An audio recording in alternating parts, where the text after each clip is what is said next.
I think you know my colleague, Alan Mendenhall. I was going to ask you about Alan Mendenhall. Yeah. I know him, and I was hoping we could get him on the thing, but let me ask you that at the end. Okay. Uh, so, with us today, thank you all for joining us. Our continuing series on political division in America. We don't care if you're on the left, on the right. We want to have thoughtful, in depth discussions from a variety of perspectives so that you, the public, can be informed. We found that the mainstream media seem to be doing something along the lines of sophomoric name calling on both the left and the right, and we didn't want to be part of that and wanted to provide something with a bit more teeth so that we could have an informed electorate that used to be important in America.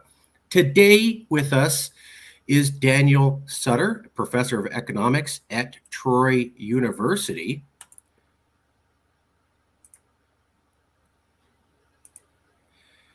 Daniel Sutter is the Charles G. Koch Professor of Economics and the director of the Manuel H. Johnson Center for Political Economy at Troy University and host of E-Conversations at Trojan Vision. He has a PhD in economics from George Mason University, a master's of arts from economics, a bachelor of science in economics from Polytechnic Institute, the Rensselaer. His fields are public choice, constitutional economics, and market process economics. Personal experience, he's the Charles G. Koch Professor of Economics. He was also at the Department of Economics and Finance at the University of Texas. And he was also at the Department of Economics at the University of Oklahoma. He's a contributor to U.S. News and World Report, professor of economics at Troy University, and affiliated scholar with the Mercatus Center at George Mason University. He's also recognized by the Independent Institute and the American Institute for Economic Research and the Heartland Institute, where he's an affiliated senior scholar. We talked to him about this article today, National Divorce and Economic Policy. He refers to Marjorie Taylor Greene, and then he had a few more things to say. But before we get into all that, Professor, did I say anything wrong? Is there something that needs to be corrected? Well, I guess I'm no longer the director of the Johnson Center. That's my colleague Alan Mendenhall now has that job. So that's the only thing that's out of date there. Alan Mendenhall has replaced you in the directorship. Yes. And yes, I was hoping you could reach out to Alan and tell him, hey, he saw me years and years ago at a conference in Texas. And now I would love to speak to him as an academic. But if this information is correct that we covered, could you introduce this essay to us? What were you talking about? What were you thinking? Why did you feel the need to write this essay now? What are you seeing as a scholar and as an American? What's going on in America now, and why did you choose to write this essay? Well, actually, like I've written about this topic a couple of times before. Especially like going back to 2016. You saw the reaction of a lot of people to the Trump election. People trying to say he's not my president, and the resistance or the So I've written about the idea of secession or the United States breaking apart before.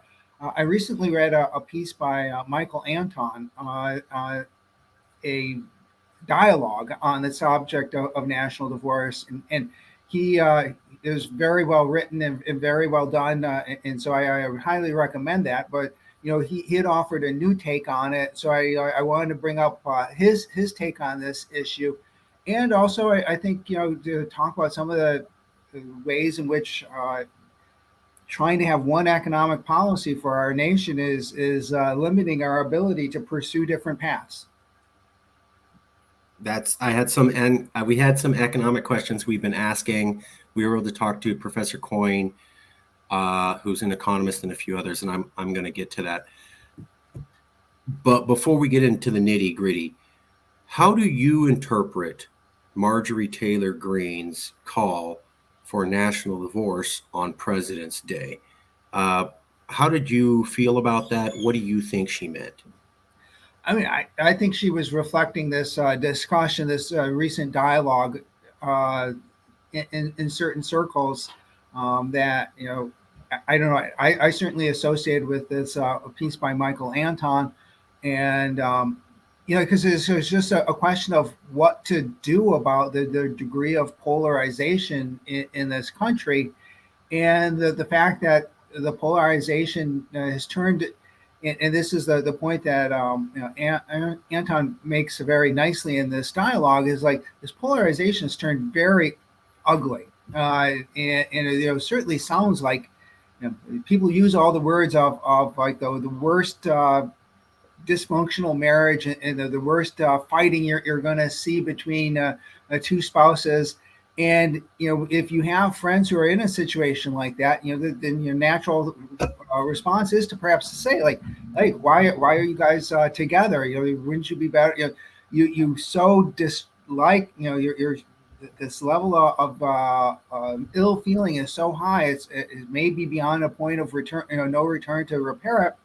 You have to at least think about it." And like I'm not sure, like I'm not sure from my perspective. I don't know how realistic the perspective is, but I think it's certainly the kind of thing that I think you want to prod people to think about. It should be something that they have in their minds, and something to think about, and like not going to act on it now, but just sort of like know that that's an option, and mull it over, and maybe in a few years you come back to it again, and maybe maybe your thinking would have advanced. I think it's such a radical thing to think about. I think you simply need to bring it up and start thinking about it a little bit before you could possibly actually think about going forward with anything like this. So let me start with some of the basic questions, and we'll loop back in because I want to do some detailed economic questions. But Sure. Let me start with the basics. Is political polarization in America real? When Marjorie Taylor Greene made her call for national divorce, you saw many people breaking points, the Young Turks. I even remember Stephen Colbert on The Tonight Show saying, "What an idiot. Nobody's talking about political division. We all get along just fine with each other. She's making up political division for herself, and she's trying to make us more divided." So is political division real, or is Marjorie Taylor Greene just making it all up in her head, like mainstream American news said in response to her statement? I think there's certainly some measures by which some economists and political scientists have looked at it and analyzed it, and those measures show a divergence over time. And so there's been some research by economists Matthew Genskow and Jesse Shapiro, political scientist Nolan McCarty. They've done a lot of look at like some time series of different polls and measures, and if you look at the same polls being taken over a span of years, the divergence of answers has gotten the divergence has gotten worse. So there's definitely some stuff showing up in polls showing that it's worse now than it was 10 or 20 years ago. And it also in Genskow and Shapiro's work, it's gotten far worse in the United States than in other countries. So that's sort of an outlier. And in some sense, perhaps an outlier. I've seen Nolan McCarty's work. Absolutely. Very glad that you mentioned that. Other people have documented polarization. I just had to ask because when Marjorie Taylor Greene said, we're so polarized, we have to divide, what grabbed my attention was the Young Turks and Breaking Points, two news shows. And they said, "Oh, she's making this up. Basically, Americans all agree." And I said, that's weird because the Young Turks and Breaking Points had covered political polarization only 6 months before, then 8 months before, then 13 months before, then 2 years before. And I'm like, isn't that strange that you guys have forgotten about your own news stories? That's a good point. And how did media agencies forget about their own news coverage? Well, you have different reporters doing different stories, and may not actually be the same ones as before, and may not people who were with the organization in the past. You would think that they would have a little more consistency, but yeah, I mean, I think it is interesting, especially like Stephen Colbert's response, and that he's certainly somebody that you would look at in terms of as Anton in this dialogue talks about it, just like the level of hostility. I mean, the times I've seen clips from his show or watched some of his show, I mean, he's very disdainful of people who disagree with them, and so that level of polarization is certainly there. And so, I mean, when you speak very poorly about your other Americans, people you disagree with, then I think there's a lack of respect, that's certainly evident in a lot of the dialogue. Now, I mean, to be fair, there are other polls you can point to showing that there is a lot more commonality between across Americans, and there is also the very real possibility that the partisans on both sides are trying to play up the degree of animosity, trying to, this is us versus them. Michael Anton was also the author of the Flight 93 election and piece before the 2016 election. And so there is certainly an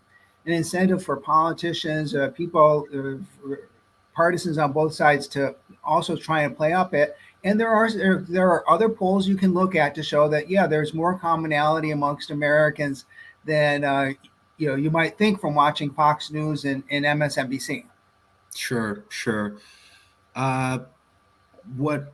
Just for the record, Anna Kasparian was the person who said there's no polarization and we're all good together on the Young Turks. Cenk Uygur stood right next to her and did not contradict her at all. Both of those people have been at the agency for the last 5 to 7 years. Right. When we go to breaking points, Crystal Ball was the person who made this statement, sitting right next to Sagar and Jetty, who did not correct her. Both of them had been there for 4 to 5 years. So we have people who've been around, done the exact reports, and then somehow on this day forgot they'd done those reports for years.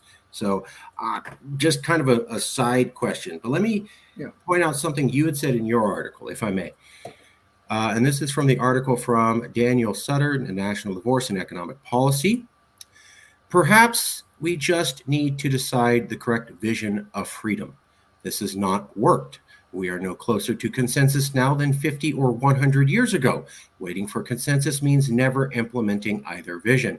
The seeming authoritarian turn in American politics reflects, I think, an unwillingness to never achieve our preferred vision of freedom. Blue and red America see each other as preventing the realization of a just America, yet the only true barrier to implementing both visions is remaining one nation. Perhaps America is still the land of the free, but we embrace different and incompatible visions of freedom. Should we never implement, either due to a lack of consensus, have half the country try to force their vision on the other, or try to realize both through mutual separation? It sounds like you're saying we can't live together, and you've already reached to that conclusion. Am I incorrect? Well, and I think one way to approach this subject is to end this fighting,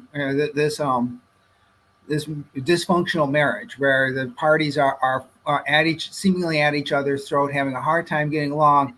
I mean, but there is also, I think, a more positive way to think about what's happening here. And I think what we've seen in America, not just in America, but I think in political thought overall over the last 200 years or 250 years, certainly since the Declaration of Independence, is that we've seen now that there are different visions of what constitutes human freedom. And, in 1776, the idea of freedom meant freedom of the people from being ruled by a tyrannical king or emperor. And, the fact that government is going to be of the people, by the people, and for the people it was a radical proposition at that time. And to say that the government's supposed to serve the people aren't supposed to serve the government. But since then, we certainly see at least two different visions of freedom. One that you could, if you want to think about, associate with the libertarian or conservative view of rights, political rights, and then a relatively free or largely completely free economy. And then there's also a vision involving economic rights. that attempts to free people from some of the constraints that nature places on them. The constraints that are when you're never the idea that you're never free if you have to work for a living, or if you have to if Mm. if you have to work to pay the bills. And those are different visions of freedom. And one approach could be to say, look, we could just try to debate and figure out which one of these is best, or try to reach a consensus for one or the other. And that, I think, is what the liberal democracy has been all about. This idea that, also the enlightened, the idea of the Enlightenment, that people should be able to argue with each other, debate with each other, and eventually figure out the truth. And liberal democracy can allow that discussion, that debate to take place. And when we reach consensus, we'll impose that through. We can realize that through political institutions. But for one reason or another, that convergence has not occurred. And people are just as divided over this as they would have been, like, say, 50 years ago, after Marx wrote and laid out his vision of freedom. That's the next question I want to ask you. You've been around for a while. I'm not trying to be rude. I'm 46. You've been around for a while. Is this as bad as it was in the 1960s? When I talk to a lot of people, they're going, oh, we had the 1960s and it was fine and we got through it, and everybody thought it was going to be the end of the world and we got through it. Or we had 1860s. Professor, didn't we go through bad times before and we got through just fine? Why don't you have the same attitude now? Well, I mean, we like I said, we might I don't believe that we're necessarily past this point of no return at this point, or there are a lot of people pushing the hostility. Maybe at some point in time we can, maybe we can still have marriage counseling. Maybe we can restore some of our civility, and so we could, perhaps that. But there is still also the idea. I mean, I think, you think of like the 1960s and the 1960s liberals or radicals at the time. I mean, they were also pushing for this for a different vision of freedom, and they've been able to accomplish a few things. Certainly made a few changes in social policy, or some economic policy changes, but they certainly haven't been able to implement anything like I think probably their vision of society. If you go back to in the 1960s at the University of California, the Students for Democratic Students for Democratic Society, they haven't been able to accomplish everything they wanted to, and so Right. I think a part of this is also just sort of like frustration. We keep talking, we're like, and when are we going to do anything? And certainly, I mean, another element of this now is policy toward climate change, and people thinking that if we don't take drastic action to stop, using fossil fuels in the very near future, we have this environmental holocaust coming.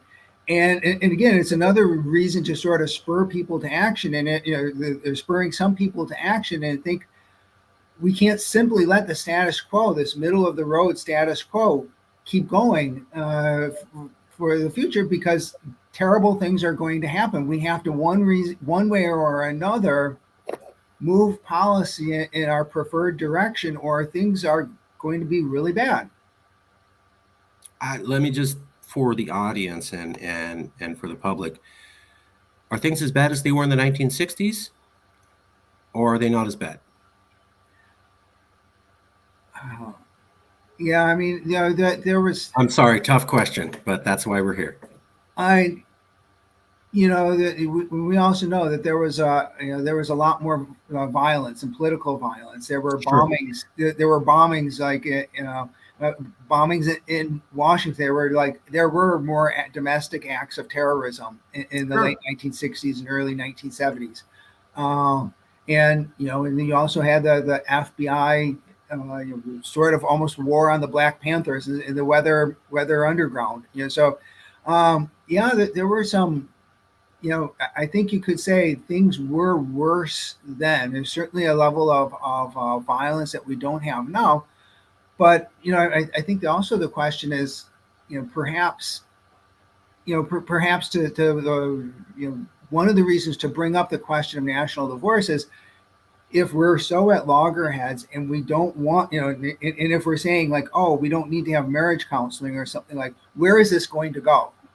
And that's a concerning thing I see, where because like you see also the polls, there's a significant percentage of Americans fear that we might be facing a second civil war at some point Right. in the near future.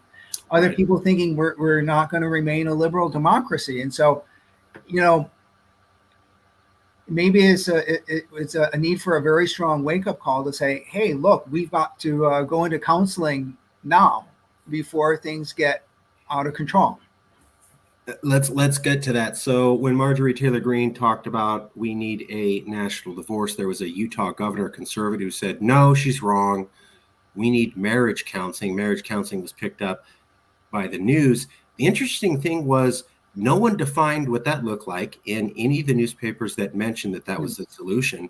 I've asked about 10 different professors here, and there doesn't seem to be any sort of consensus on the answer. What does marriage counseling look like for 300 million people who are experiencing levels of polarization we haven't seen in half a century? I mean, at some level, it's got to involve people with differing views sitting down in the same room and talking to each other, and trying to talk their way through some of these issues. Um, you know, and that, I mean, certainly if you look at the sort of like the coming apart of America, or the division, the separation of America into communities that are very similar, Right. and that, and Charles Murray and others have written about this, and talk about how you simply don't rub shoulders with or work at the same job with a lot of people who have differing views, and so you know the lack of interaction with people on the who don't share your views is very very problematic. And so at some point, a part of it is to sit down and talk to some people, talk to other Americans, and I think certainly getting off social media, and having, or stop texting it, and to actually have people have a conversation with each other is very important. But you can also do stuff online, and people who want to try to be more um, engaging of others can do stuff. There's a economist named Steve Horwitz who passed away a couple of years ago, but he was very good at engaging, and he was a free market Austrian economist, sort of like myself, but he was very good at engaging liberals and people who didn't agree with him on Facebook, and so he had lots of people following him. So I mean, it's also possible virtually, or it's also possible on social media to reach out and to remember that the people you're engaging with are actual people, and I think you've got to want to change before you can before any kind of counseling is going to help you. And I think at some level, uh, we can't have a dialogue with 300 million people at the same time, That's but my question. we can have, we can try to have individual Americans try to mix, or try to talk with each other. Sure. But Um, how do we do that? So you mentioned examples of individuals. How do we get at least 100 million Americans doing that? Because if we only get like 50 Americans doing this, or a million Americans, it's not going to fly. We got to get at least a third of the country. So how do we get 100 million Americans to start having the conversations that you're talking about? well, let me say one level what I can say isn't working, and then like where it's sort of breaking down and failing is sort of like on college campuses, where increasingly people don't want to hear anybody who's going to offer an opinion they would not agree with. And so, I mean, for one thing, colleges should be a place that would be leading in this way, and like helping to expose students to speakers on both sides when they're at the point where they should be trying to inform their opinions, and you know and provide more information. And so, I mean, that's not how to proceed. To have Sure. to the censorship that we're seeing on college campuses. I think it was the James Madison University debate team came up with a claim that said, the other day that I saw a headline for it saying that they're opposed to debate. We're not supposed to have fundamental debate on different issues. That's what village counseling. How are you going to get 100 million people to do this when 300 million people want no part of it? But the other part of the question is, the way these conservatives and liberals were talking about was there was going to be some savior, some saint, some group, some person was going to come forward and bring us all together like John F. Kennedy or Reagan. And I said, okay, who is that candidate that the other side would be willing to listen to? Can you name anyone recognized at a national scale at all? Nobody's been able to name anybody who could have any sort of chance running for the presidency and the other side would listen to him. Mm-hmm. Can you name anyone who has any credibility who could run and seemingly bring the other side together? That's a good question. I really don't. I'm really not sure about that. But I mean, for one thing, I read historian Marcus Richards' book on Reagan recently, and getting right with Reagan. And one of the things he points out is how Reagan has many ways been misperceived by subsequent conservatives. And like in the book, it tells like the stories about like Reagan being able to relate to Tip O'Neill, and I guess as fellow Irishmen, and yes, they were on the opposite sides, and and Tip O'Neill promised him $3 in spending cuts for every dollar in tax increases in 1982, and never delivered the spending cuts. But like Reagan could still relate to him as a human being, and like Reagan, always there was, I guess the joke was that Tip O'Neill said, "Well, okay, we can go have a drink at 5 o'clock when work's over." And like if Reagan would see him during the day, it's like, "Is it 5 o'clock yet? Can we?" Yes, Reagan was a partisan. He slammed the Democrats, but he'd also have Democrats. Yeah, I mean, I think he definitely, and he understood. I mean, he understood. He had, Tip O'Neill was another American. He had to work with him. He had to come to some kind of understanding with him. Right. And we were all Americans, and despite our differences, we needed we needed to make deals with each other, and that's really, and I think maybe with like social media or rise of additional media, it's very easy for people on the right and the left to criticize politicians who deviate at all from the party line or the extreme line. Well, let me cover a few facts, if I may. Sure. And then I'd like to ask your opinion. Sure. So in 2008, NPR did a story on a book called The Big Sort. Mm-hmm. The Big Sort is a book by a sociologist who says Americans are dividing themselves into like-minded communities politically. So I'm conservative. I leave California and I go to Texas. I'm from Georgia. I leave Georgia and I go to New York. His book came out around 2008. It was based upon the previous 10 years, go back to late 90s. NPR also did an update in 2017. They also did an update in 2022. So over 20 years. And what they were saying was people are ideologically sorting themselves out. New York Times also covered this. It's one of my favorite maps. So if you look at that map in 1992, these are called landslide election counties. It's a county map down at the county scale. Red equals don't even run if you're not a Republican, you have no chance. Blue equals don't even run if you're not a Democrat, you have no chance. But gray equals you can run as a Democrat or a Republican and you have some competitive chance. You can see how the map from 1992 to 2016, almost all the gray is completely wiped out. Yeah. So no competitive elections in most of America. NPR is saying that's because people sorted themselves into those communities. It's not because of gerrymandering, not because of politicians, it's because the people themselves did it. Let me show you this other chart if I can. Here you go. This is another one. And here's the Wall Street Journal. So Wall Street Journal, 538, New York Times, etc. Everybody's backed this up. In 1974, 45% of Republicans identified as hardcore conservative. In 2016, it was 76%. In 1974, only 28% of Democrats identified as hardcore liberal. In 2016, it was 59%. Both parties had a doubling in the amount of the hardcore members, and now they went from under 50 to over 50. If you look at this chart, you can see kind of a flat line going up to the 90s. But roughly around 1990, the incline starts. That's way before gerrymandering, which became a problem in 2000, or social media, which started rising in 2010 to 2015. We have political division beating gerrymandering by a full decade and beating social media by 2 decades. And NPR saying this is the American people themselves sorting themselves out. Right. Politicians didn't say, hey, you guys need to move.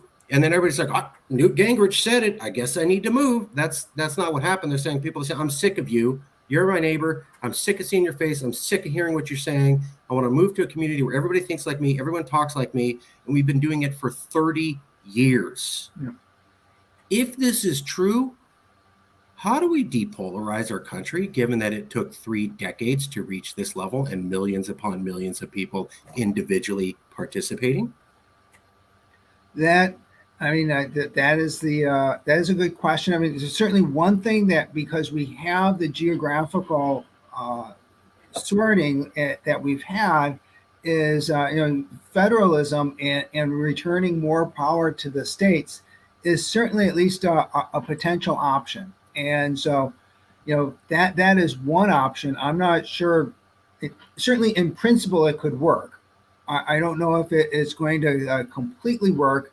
I'm a little skeptical of that. Not because it couldn't work, but in our situation now, I think that there are some limits to federalism and whether federalism can save us or not. But certainly in principle, given that we have the geographic sorting, if we return power to states, then you could have states like Tennessee and Texas and Florida chart one path, and California and New York and Illinois and other states could chart other path, and they could try to the extent that they can with their own policies, pursue these different visions of freedom through their state policies. So I mean, that is certainly one possibility. And we don't have to have like one policy for the entire country. So federalism is one possibility as a way to certainly maintain the nation, but I think in effect sort of satisfy both the red areas of the country and the blue areas of the country by letting them pursue their policies separately. And that's a lot of what MTG said. Federalism, have the states split, and have federalism return.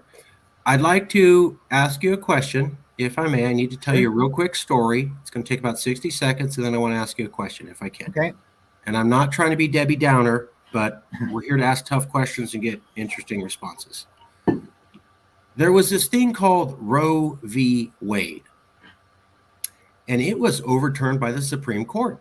And the Supreme Court says, we're not denying women's right to have access to abortions. We're kicking it back to the states. I was here in California, and I have friends in New York.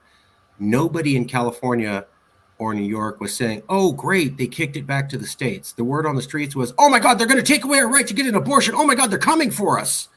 Well, I like almost nobody picked up in California that it was federalism returned to the states. Our governor was running around saying we're going to protect abortion around America. We were spending money for advertising signs in Florida and Texas. So just to give you an idea how liberals saw this. Then on the other hand, you have the Republican Party, who for decades has said, we're about federalism. Hey, folks, we're about federalism, going back to Ronald Reagan, right? And then Roe v. Wade gets overturned, and Mike Pence, the second most famous Republican, comes out and says, not good enough. I want a nationwide abortion ban. He's supported by some Republicans and not repudiated by any Republicans. Mm-hmm. So given that we have one political party who doesn't support federalism at all, was given federalism and rejected it, and then another political party who said they're all about federalism, and at the first opportunity completely went against themselves and exposed themselves as hypocrites, what chance do we have to have federalism return to America? Well, I said I wasn't necessarily enthusiastic about federalism, and I think the reason I see for this is the moral responsibility that we feel for government policy. If ours is a government of the people, by the people, and for the people, then like our government policies reflect us. And we it's very easy at one point to say like, oh well, it was it was the police that killed George Floyd. Well, the police work for us, and we can't completely step away from the fact that the people, the government policies reflect us, and at some level, I think this moral responsibility for policy seems to attach at the national level. Uh, you People aren't concerned about the fact that abortion might be legal in some other countries, or that's completely illegal in other countries.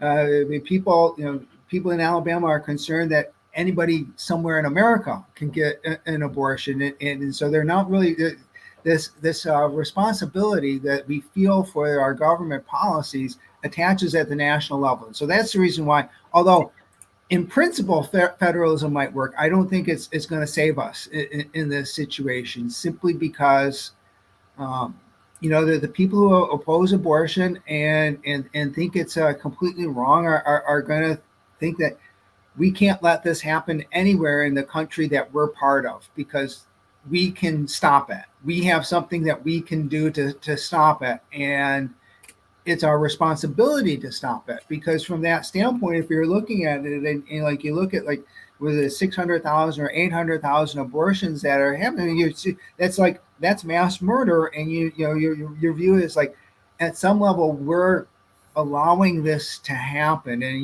if you haven't like taken to the streets to like shut down the government and say we're not, we're going to have a general strike unless you ban abortion, at some level you haven't done everything that you could to halt what you see as this terrible and horrible evil. And so, that's why I think, in principle, federalism could work, but I just don't think that people are willing to accept that. And the flip side of it, if you think of like trans rights, again, people who are in favor of that are going to be upset if those rights are being violated anywhere in the country. And so, there's a tremendous outcry over the North Carolina bathroom bill a few years ago. And if you see that as like a fundamental right that has to be protected for everybody in a federal republic, then you're not going to let states take a different position, because you're going to find it so offensive. And I think that's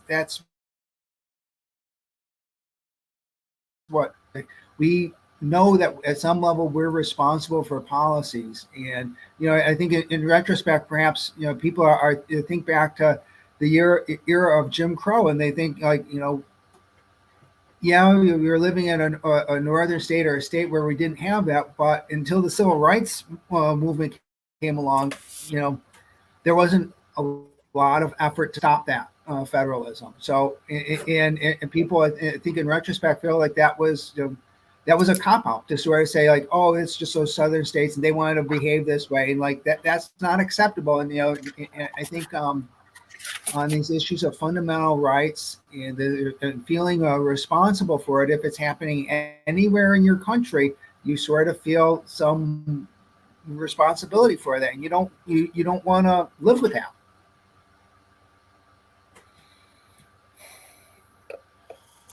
That's perfect. We did these interviews so that there would be thoughtful answers. We're not asking easy questions. We're not getting easy answers. People at home, you're going to have to think. And we've done everything we can to try to get people's information to you for you to make sense. I don't really have a response to what you said. It just seemed like a good holistic answer. So I'm going to leave it there. I'd like to, with your permission, move on to economic questions, if we could. So, okay. This is theoretical. I even say, imagine an alternate universe. So you can be free to give answers. You can say, well, I didn't say America. I said an alternate universe called Americano or whatever. Just alternate universe. When Marjorie Taylor Greene talked about a national divorce, and she was talking about splitting states up and maybe red states seceding. It wasn't clear. Was she meaning state? I understand you have an opinion, but for a lot of the public, they were like, we're not sure if you mean split states up or split state up and then those states secede or what. Yeah. So the discussion was quickly cartooned, and it became, you stupid red state people don't realize how good you got it. You're all recipient states. Us blue states are donor states, and you red states get more money in federal taxes than you get from us. Laura Ingraham on Fox News took this stance. Jack Probasek, who's a right winger, took this stance. MSNBC took this stance. So you had people on the left and on the right having the exact same talking point, which was, you could never leave because you'll be automatically poor because you are a recipient state and not a donor state. End of story. And so I've been asking economists, is that fair to say that's the end of story? Oh, Georgia, Florida, you get more in federal income taxes. If you leave, there's nothing you could do to improve your economy independently. You would just lose. End of story. And so I ask people, well, isn't there a country called Puerto Rico? And don't they not have federal income taxes? And haven't they sucked out millions and billions of dollars in investment from mainstream America, including there's these two twins. They're famous all over. Got them. Jake Paul and the other guy. Okay. Very famous. They moved their headquarters to Puerto Rico. They're based out of Puerto Rico. In fact, not having federal income taxes has made Puerto Rico the highest grossing income country in all of Latin America. There's also a country called Ireland. And Ireland didn't have that strong an economy, not that really developed a labor force. They really didn't have many resources or minerals to pick. So what they did was they lowered their corporate income tax rate to the lowest in the entire earth. And then they became one of the richest economies in all of Europe. If red states were seceded, could they make it where they don't have federal income tax? And could they have a low corporate income tax rate? And would those two things encourage investment into these independent red states? Or is this not an option for them at all, and this is just a pipe dream? There are probably a dozen economic questions you have to deal with it in a great detail if you actually were going to try to work out if a national divorce became an important point, a serious discussion. But I think I think your response to clearly it is true that if you look at any measure of where federal dollars are spent versus where the taxes come from, most of the red states are getting more federal spending than they're paying. So in taxes. So I don't want to disagree with that. I think that is correct. And, sure. But, sure. I think, the flip side of it, could we have a strong economy? Well, yeah, because I think you could, because the federal government doesn't actually help our economy grow. This gets into my economic views, but I don't think that the government grows the economy. Certainly there are people who are going to benefit from all that government spending, and certainly to some extent, red states would, for the things, if we want government to do it, we'd have to pay for it ourselves. And so, at some level, we couldn't continue, because a state like Alabama gets tremendous transfers from the federal government, and we have relatively low taxes because we're relying on a lot of that federal dollars, and that's going to stop. But like as you mentioned, there are plenty of other economic policies we could adopt that, ultimately that those federal dollars aren't really, I think, doing a lot to make the economies grow.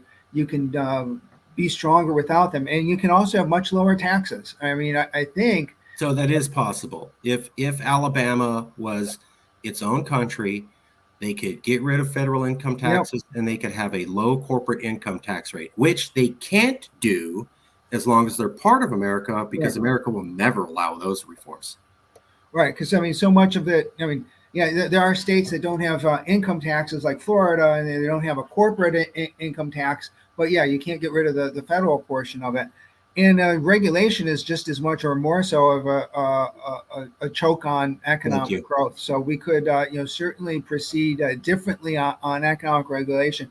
And I think that, the for one point of it, if Red America would also be relatively low taxes and low economic regulation and more economic freedom, I mean that's a part of it that gets me excited about the idea of a divorce, because it seems to be, to my mind, that the best option, the best feasible or potential option I can imagine to help get lower taxes and lower regulation, which I think is going to lead to a lot more economic growth.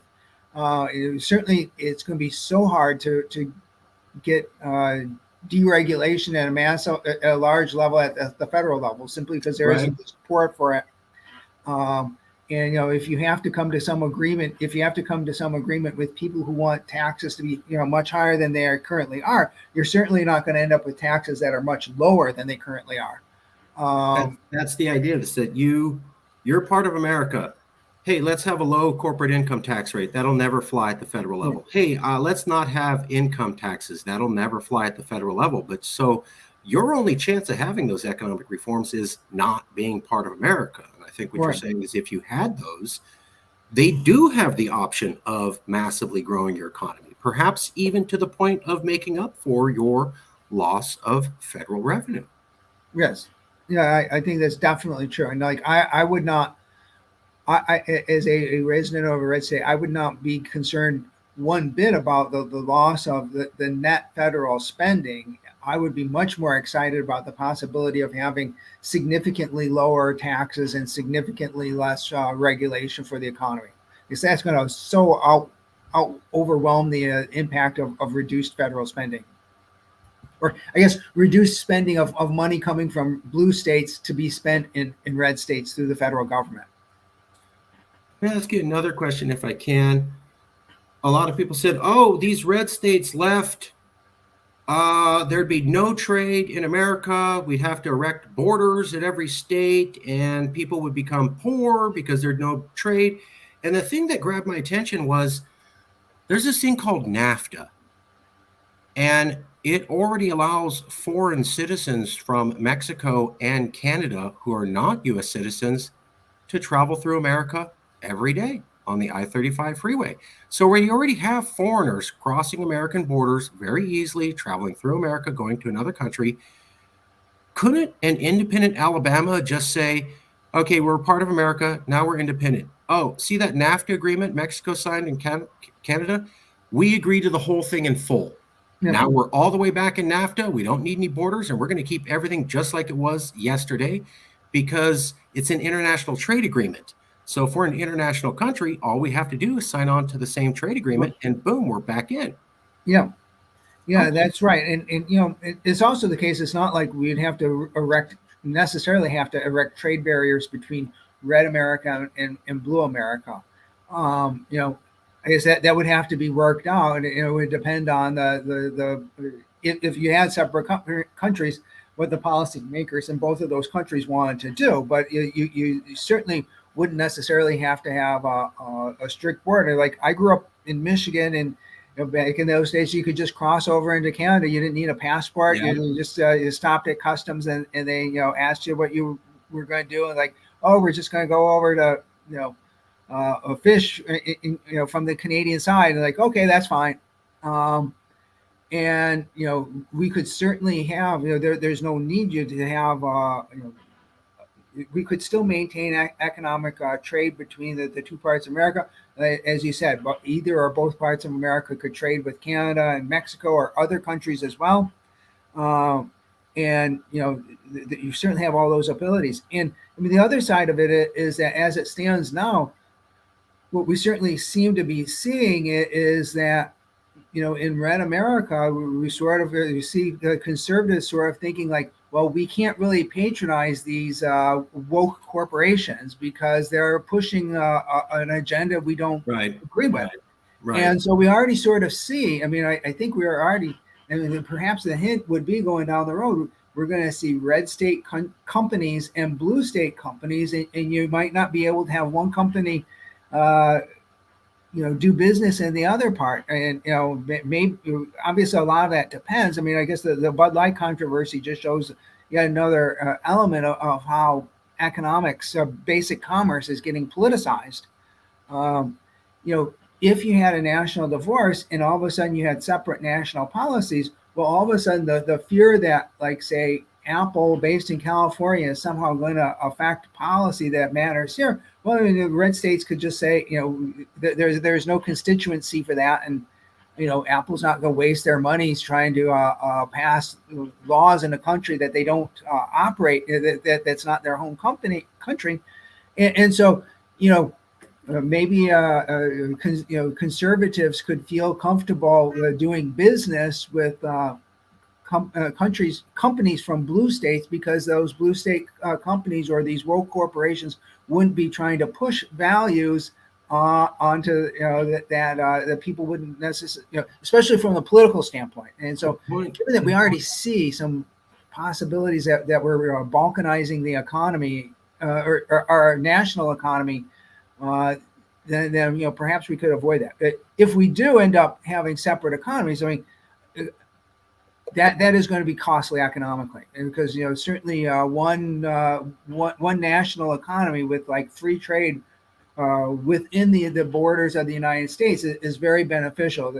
As Adam Smith wrote, is like the division of labor is limited by the extent of the market. So if we have separate national economies that don't trade with each other, that's not that's not going to work. But if we end up with blue and red America companies, then we're perhaps going down that path anyway. So yeah, we really don't want to balkanize our economy. That would be really, really costly. I haven't really seen any interest in doing that. Whenever I read anything, whenever I talk to people, I don't see people saying, I want to split and I want to put up a wall and guns and I want to shoot people who are coming in from Western Alabama to East. I don't see that at all. People are like, we'll have our own state. Of course, we're going to trade with each other. Everybody wants their same quality of life and goods. I don't see anybody going, we want to be Central African poor so that we have nothing to do with you. I don't see anybody talking that way. Let me ask you another question, if I may. There's a thing called the Federal Reserve, and they have 12 districts around America, and they set interest rates and they raise them and lower them based upon if they want to control inflation or allow more economic growth. Well, in 2001, there was a thing called the dot-com bubble. California had a massive recession because of the dot-com bubble burst. That recession was caused by the Federal Reserve in New York City. So the Federal Reserve out of New York, I think District 12, said, you know what? We need to raise interest rates so that we could control inflation on our end. But in California, we needed lower interest rates because we didn't have inflation. We were having economic growth. The Federal Reserve decided, tough, California, we're going to do the opposite economic policies that work for you because it's best for us in the East Coast. This is not a conspiracy. This is well-acknowledged fact. Even Greenspan apologized for it because, look, we had our own problems on the East Coast, and we set the national economic policy to benefit where the East Coast was. And unfortunately, that was the exact opposite of what California's economy needed, and then California went into recession. If you have your own Federal Reserve District,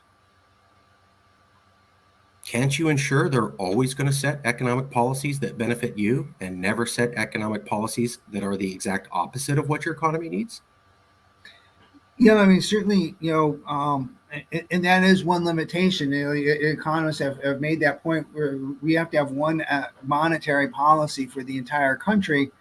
And they've long said, like, perhaps they've always needed more stimulative monetary policy for like Appalachia because they needed more lower interest rates to try to stimulate that. And you're right. And so there are some real limits to monetary policy when it's got to be at some level uniform for the entire country. And again, that goes back to this whole idea of optimal currency areas. And if anything, there's probably this recognition that the United States is too big, and we've got our regions that our regional economies do show some divergence. And even in 2008, 2009, there were parts of the country that were not really having much of a recession. And like I remember from 1981, 82, in Michigan, like unemployment was 20% or very close to 20%. So I mean, there are always regions, and our regional economies are not completely integrated, and so therefore, yeah, there are limits to what you can do with one monetary policy for the entire country. I just wanted to point out, I'm not saying if this is a good idea or bad. I was simply trying to point out that when the media says, you stupid red staters will lose your federal recipients, end of story, that's not the end of the story. You are not talking about the ability to reduce regulation. You are not talking about the ability to reduce federal income taxes or the ability to reduce international trade or the ability to have your own federal banking system that would allow you to set interest rates what you want. None of that was mentioned at all. It was just, you'll lose federal money, so you'll be poor. There's nothing you could do about it. End of the story. And what I wanted to ask people was, that's not exactly a fair summary, is it? No. I had to get professors to say that. If I say that, that's my opinion. Other professors go, yeah, duh. Now we're getting somewhere. So I know I cartoon the language, but that's for the public to follow along. Folks, you have been short sold. They're telling you this conversation is about one sentence long when really it's many pages long, and it requires a lot of detail and attention. And they're telling you, oh, there's nothing to talk about, nothing to think about. And we're just trying to show you that's not true. You can have whatever opinion you want. We just want people to know there's more to this than what they're telling you. Let me stop there. And what I'd like to do is go to the part we always do with guests. Okay. And I'm going to ask you a very loaded question. I'm joking. I'm not. This is what I always ask guests. Picture somebody's watching this show. And we've been on for a little while. They heard this, they heard that. 5 days from now, they're struggling to remember what the show was about.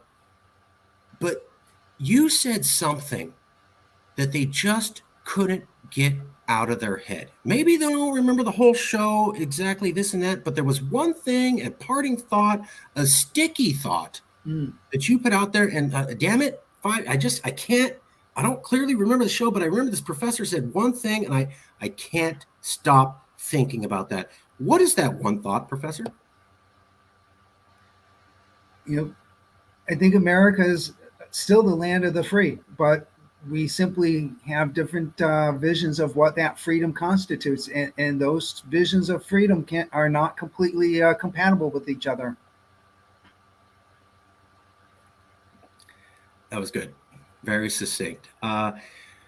Last minute comments, any questions you have for us, any statements you wanted to make? Is there something you want to direct people to, or issues you think are important to bring up? They can follow my writings at the Heartland Institute, the different parts of their site, and certainly on their blog. My columns that I write for Yellowhammer News also get put on the Heartland Institute blog, and I write some other stuff for them as well. Okay, well, you heard it here. I will email you a copy of the video. Okay. I will also ask you if you have any recommendations for anybody who might be willing to be part of this conversation. We're trying to keep it going. Okay. We find if we ask people if they can recommend someone, it gets a little bit better, because when someone's telling you, hey, I did an interview, they're not going to get you. There was no tea. People go, oh, okay. Reduce the stress level. We're not doing gotcha journalism. I'm not here to set anybody up. I'm here to get as many different perspectives and let the public make up whatever opinion they want.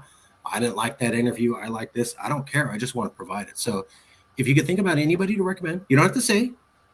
I will email you. And if you could, anybody you think, like maybe Mendenhall, whatever. Yeah, he remembers you. I was talking to him, as mentioned, I was going to go on your show, and he remembered you. So he might be interested. He's very doing a lot of work now on the ESG and corporate wokeness.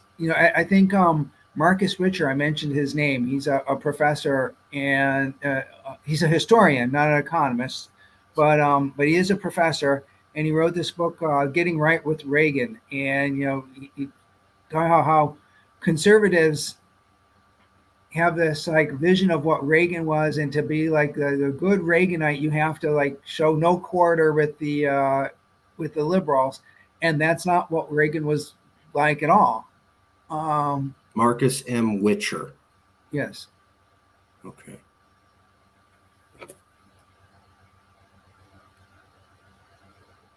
All right, Alan Mendenhall, Marcus M. Witcher. If you have anybody else, we would love to reach out to them and try. We're just trying to keep the conversation going. In terms of like a polarization or other anything, if they're willing to talk about political polarization or division, Yeah. and we've had poets, philosophers, reporters, economists, you don't necessarily have to have a political science background. There's a philosopher. His name is Kevin Valier. Already interviewed him. Oh, all right. I know. I've seen your list. I knew there were a number of folks on there. Yeah, no, that's cool. That's cool. Okay, that's cool.